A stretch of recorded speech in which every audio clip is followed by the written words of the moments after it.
Today is the 4th of November, and it is also our 14th mission. This marks the halfway point for my grandfather, as he actually conducted 28 missions with the 5 grand crew. He was able to go with 28 instead of your standard 30 because he then moved on to the P-51. So we are at his halfway point. As you notice, we had a post 2 days ago. I don't think it actually went through until yesterday, but we also have one 2 days from now. And we're going to be going to, today, he flew 80 years ago, Neunkirchen. Now, I'm sure I'm butchering this. And as I've said in the past, I know I'm mispronouncing many of these names. I was actually corrected on the video for, well, what I pronounce as Münster. They told me to pronounce it otherwise. They actually didn't tell me how to pronounce it. They just said pronounce it differently. So the U, the U's, the directions, it is important. It is appropriate correction. But with that said, as a slight jab for our German viewers, when you are the one who wins the war, you get to decide what the dominant language is and how it's pronounced.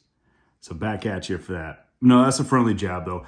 In seriousness, if you are, especially if you're from Germany and or of German descent and very fluent in it, please post videos that share proper pronunciation. Make a quick few seconds of the proper pronunciation of these places. Neunkirchen, like I said, I'm probably mispronouncing that, but that's where we're going today. And Neunkirchen, so we're gonna take a look at our map. It doesn't actually show up on this map from what I understand. It is right in this area though, and I'm not even gonna try to pronounce that name. I guarantee I'll mess that one up. I'll try it anyway. Saarbrücken, or Saarbrücken. So right in this general region near here is where Neunkirchen is located, right in this little area.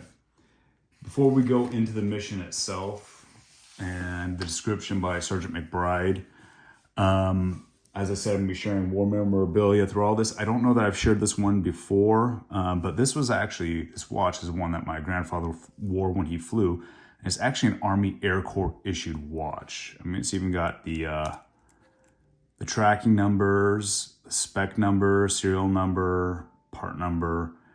It has the USA stamp all throughout on every link.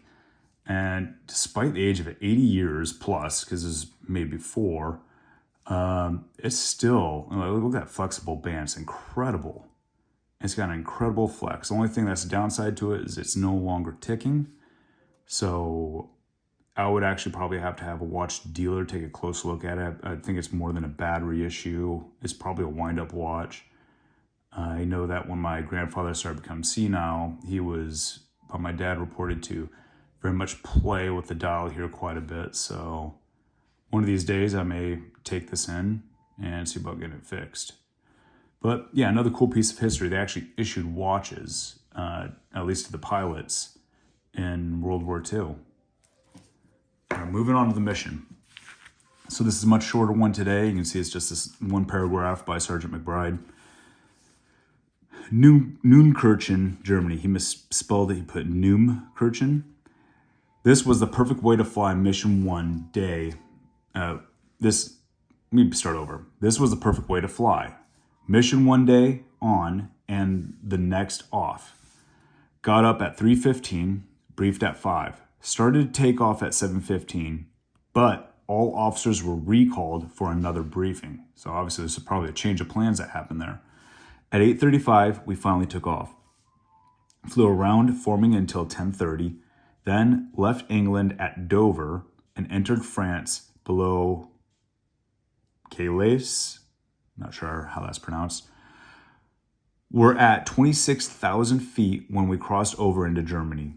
Our position was PFF lead of the high element with Jake. Jake is my grandfather, Richard Jake Jacobson. Jake wasn't his middle name. They just called him Jake. In the tail. So he was the formation leader, even though he was the co-pilot of the plane. They put the co-pilots in the tails when they're in the formation lead to help direct and make sure the formation stayed in proper positioning. Me in the waist, which is where Sergeant McBride typically would be as a waist gunner, and some captain flying as command pilot. So I assume the normal captain, Unger, was co-piloting this one. We bombed the target, an oil refinery, through 10-10 coverage, seeing only one small patch of flak before the bomb run, low and off at 4 o'clock.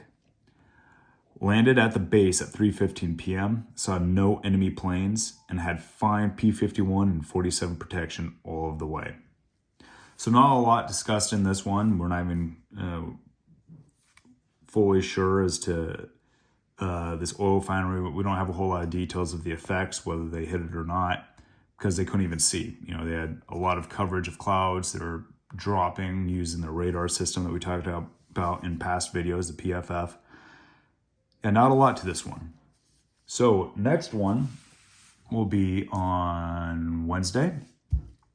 And this one will be at Neumünster, Germany.